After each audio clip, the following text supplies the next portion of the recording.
Olá a todos, sejam bem-vindos para mais uma reflexão nesses momentos de pandemia, quarentena, isolamento, tudo isso que estamos vivendo.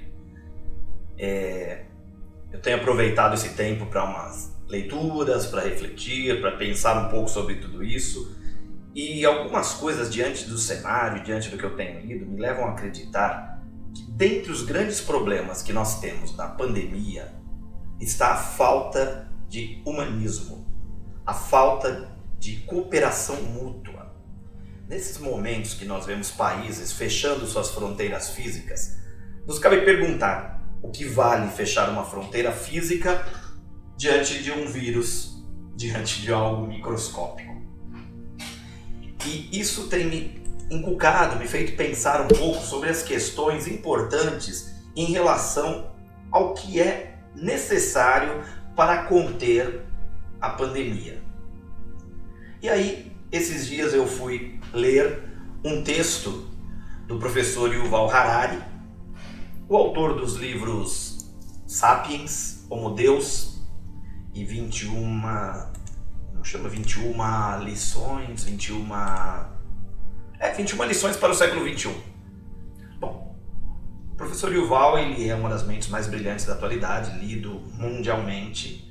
E o professor Yuval, em conjunto com a Companhia das Letras, que é a editora que eu represento aqui no Brasil, eles lançaram um artigo intitulado "Na batalha contra o coronavírus, faltam líderes à humanidade". Quer dizer, eu tive acesso a esse arquivo através de um e-book. E uma das coisas que ele fala logo ali no começo é que o verdadeiro antídoto para epidemias não é a segregação, mas é a cooperação. E realmente é o que nós vivemos, a falta de cooperação.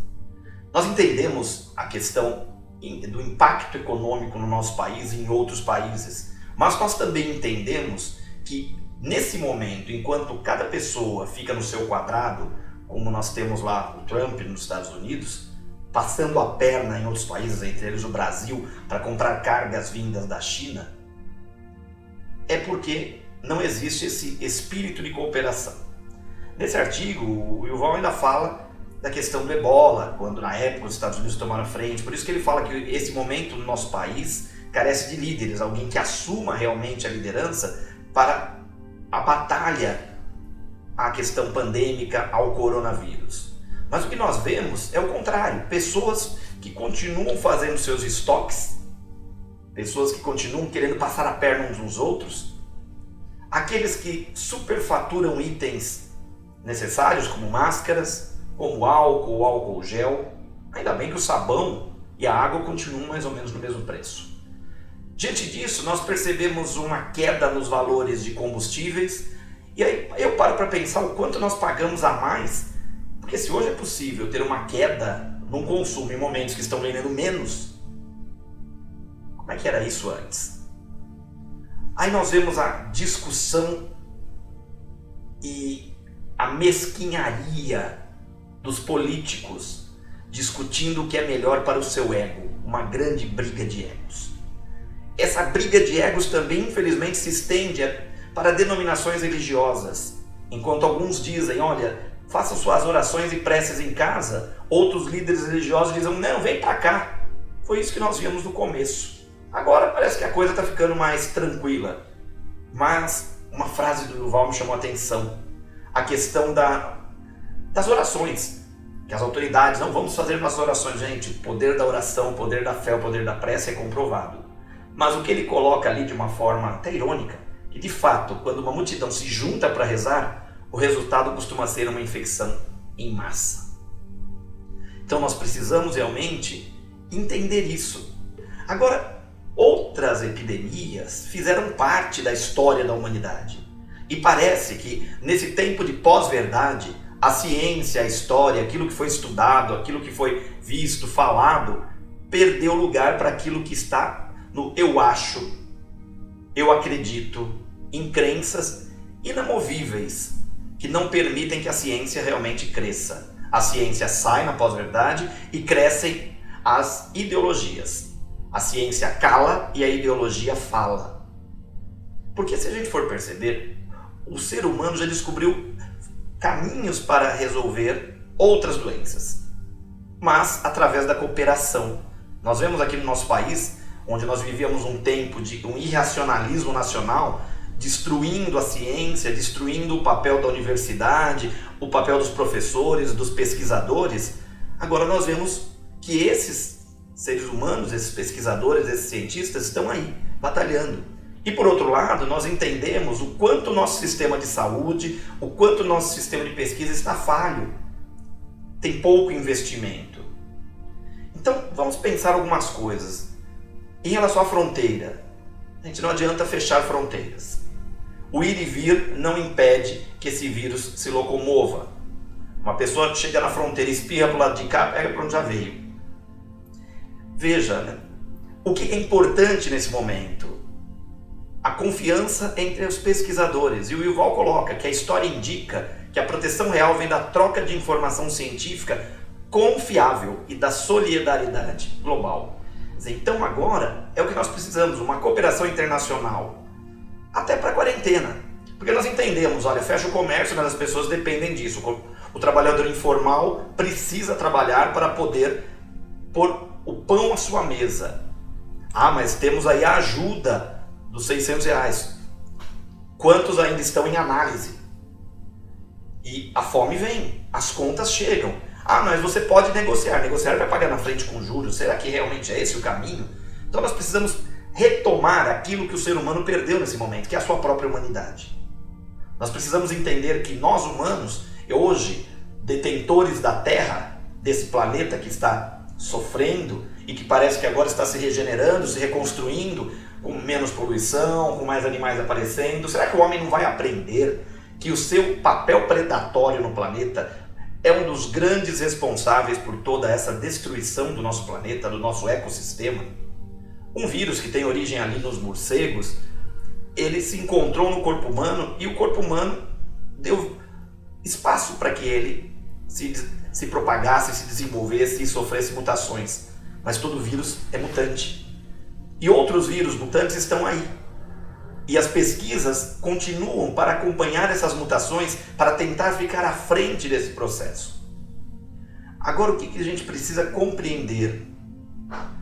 Que a propagação em qualquer país põe em risco a espécie humana. O fato de ser em Wuhan, em Nova York, no Amazonas, aqui no nosso caso em Manaus, não, gente. As fronteiras são físicas e imaginárias, criadas pelo homem. Planetariamente não existem fronteiras.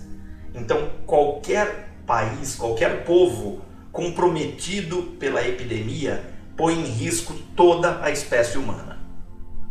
Então, enquanto nós vemos ministros atacando de forma xenofóbica a China, usando para isso a turma da Mônica, por exemplo, nós temos que parar e entender que o ser humano corre perigo. O ser humano que fala qualquer língua, não importa, que professa qualquer religião, que tem qualquer raça, o ser humano. E na luta contra esse vírus, nós precisamos vigiar realmente as nossas fronteiras, que somos nós. As maiores fronteiras e as maiores barreiras para disseminação desse vírus está também no ser humano. Então nós precisamos entender que toda a esfera viral do mundo passa pelo nosso corpo, passa pelo ser humano. Ele passa por dentro do nosso corpo. E às vezes dentro do nosso corpo que nos traz respostas para como combatê-lo. E aí o Yuval fala, se um vírus perigoso consegue penetrar essa fronteira, quer dizer, o ser humano, né, o corpo humano, em algum ponto do globo, toda a espécie humana corre perigo. Então torna a dizer que nas minhas reflexões iniciais, o maior problema está na falta de humanidade. Quando nós vemos pessoas tirando proveito. Nesse texto do Yuval, ele ainda fala que era momento realmente de um país desenvolvido tomar a frente para ajudar os países menos desenvolvidos, para buscar soluções que agregassem todos, não uma corrida farmacêutica para ver quem primeiro fará a vacina e por quantos bilhões de dólares a venderá. Enquanto a ganância for o maior vírus, destruindo o potencial humano, nós temos poucas chances de qualquer sobrevivência. O Yuval ainda diz que hoje a humanidade enfrenta uma crise aguda, não apenas por causa do coronavírus, mas também pela falta de confiança entre os seres humanos. Essa doença não tem vacina, essa doença não tem antibiótico, não tem cloroquina, hidroxicloroquina ou nada que se queira. Para essa doença só existe o exame de consciência e a retomada do seu papel diante do outro, ao olhar para o seu próximo, para o seu familiar, porque hoje eu vejo pessoas nos memes brincando sobre a dificuldade de estar em casa com uma família. Pessoas reclamando de estar com filhos em casa. Coisas que em outras épocas, como na minha, eu e meu irmão fomos criados em casa com minha mãe que trabalhava em casa. E hoje, o que deveria ser uma coisa normal, convivência familiar, se torna um estorvo na humanidade. Essas doenças só serão curadas quando nós, humanos, resolvermos mudar as nossas atitudes. A confiança, a solidariedade, o amor ao próximo, o bem-estar. O que podemos fazer para ajudar os nossos vizinhos comerciantes? Como ajudar para que eles não quebrem, para que eles não deixem de alimentar as próprias famílias? Tudo isso tem que ser pensado. O isolamento social, alguns dizem, não é o melhor, mas é o que nós temos para hoje. Até porque a pasta da economia em nosso país, o nosso ministro da economia, não se pronunciou com nenhuma proposta. O que ele diz, não tem dinheiro, vamos vetar isso. Se nós pensarmos e sabemos as mordomias pagas aos nossos políticos, que aliás criaram uma grande aura ao redor dos políticos, e eles simplesmente são representantes, teoricamente pela democracia, são representantes do povo. Mas ali tem tanta mordomia e tanta falcatrua que nós sabemos que por isso o dinheiro não dá. Mas por que não cortar um pouco essas mordomias em tempos de crise? Por que a pasta da economia não se coloca, não se põe ali com uma proposta viável para o nosso país? É muito fácil rechaçar qualquer proposta que venha de outras áreas, como por exemplo a pasta da saúde, o Ministério da Saúde. Precisamos vetar. E é fácil você dizer isso e não trazer novas ideias. Problemas nós temos. Como eu costumo brincar chulamente, problema qualquer idiota vê. Agora nós precisamos de pessoas que resolvam problemas. Isso sim é usar inteligência. Porque toda crise é uma oportunidade. Então, se nós temos uma oportunidade de repensar as nossas atitudes, as nossas ações para com o próximo, as nossas ações para com o planeta, é esse momento que nós temos que buscar uma união global. É nesse momento que nós temos que ver o que é mais importante. E o mais importante de tudo é o ser humano. É a vida. E o próprio Yuval encerra ali o seu artigo dizendo: nesse momento de crise, a batalha decisiva trava-se dentro da própria humanidade. Se essa epidemia resultar em maior desunião e maior desconfiança entre os seres humanos, o vírus terá aí sua vitória. Quando os humanos batem boca, os vírus se multiplicam. Bárbara essa frase de um duplo sentido, porque quando nós falamos, expelimos gotículas e estamos mandando o vírus.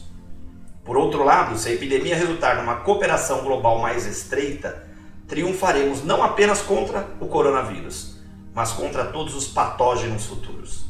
Se o mundo, nesse momento, aprender o espírito da colaboração e a necessidade de um ajudar o outro, nenhuma pandemia nos pegará de novo. Bom, essas são algumas das reflexões nesses momentos, nesse período, pensando em prol da humanidade. Como professor, eu me sinto na obrigação de pensar. Como pesquisador, mais ainda. Como pai, como filho, como irmão, como amigo e como ser humano que ainda acredita no potencial da humanidade e que somos nós os grandes artífices de qualquer mudança. Um grande abraço e até o nosso próximo bate-papo.